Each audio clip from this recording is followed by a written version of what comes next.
Hey, Pastor Steve Waldron. I hope you're having a great day or night in Jesus. The majority text this is by Giuseppe Guarino. He's dedicated over 30 years to the study of Greek and textual criticism. Let's take a look inside. This is a 223 updated edition, an apology of the Greek New Testament found in the vast majority of surviving ancient manuscripts. Now, let me explain just a little bit about majority text. Some people say there's really only two text types. You have the majority text, the critical text.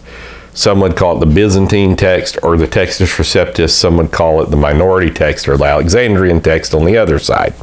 Now, then when you begin to study, you get nuances. The majority text is one thing, 421 manuscripts examined by von Soden or even other things, majority text, which differs from the Byzantine text, which differs from the Textus Receptus. And then you realize that there's really no such thing as a critical text because, as Colwell showed us, to have a text type, they have to agree like 70% of the time, and none of the 9 manuscripts or so which make up the so-called minority text or Alexandrian text or critical text do this, except for P75 and Vaticanus, which there is great likelihood that both of those are forgeries, which we've gone into here on the channel, and others do as well.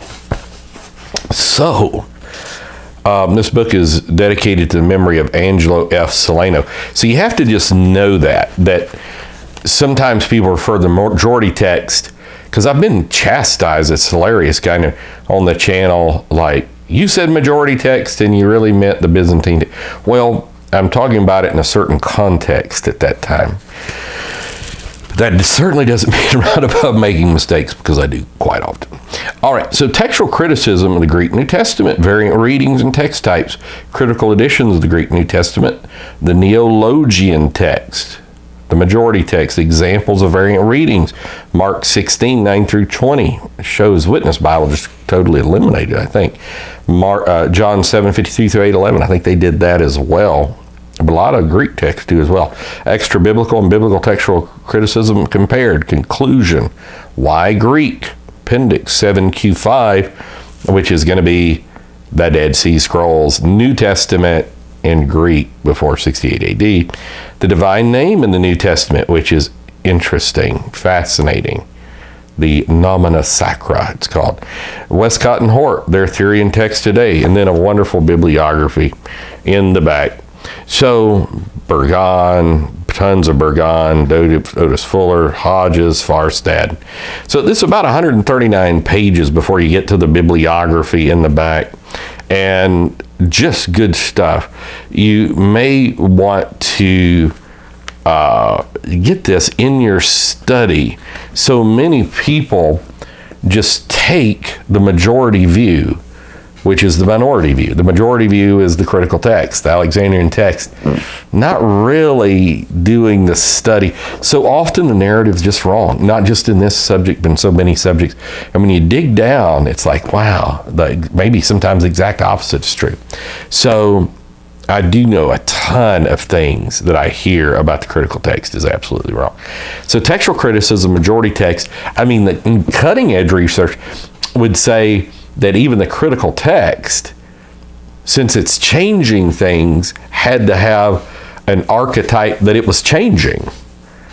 And so then you would still have a predation of the Byzantine text. And then you've got hundreds of languages. You've got Old Latin, Amharic, and Sahidic, and all of this, Armenian, Syriac, that 500 languages, first 5 centuries, besides writings like Clement and Ignatius, that are showing things that all have to be factored in as well. So it's not Greek only. The majority text, an apology of the text of the Greek New Testament, found the vast majority of surviving manuscripts. And boy, that's really true. At the end of the day, there's very little, among almost all Greek manuscripts, there's very little difference. But you've got a few that have been exalted to kind of muddy the waters. God bless. Westcott and Hort were very brilliant people like Darwin. So we'll see you later. Bye-bye.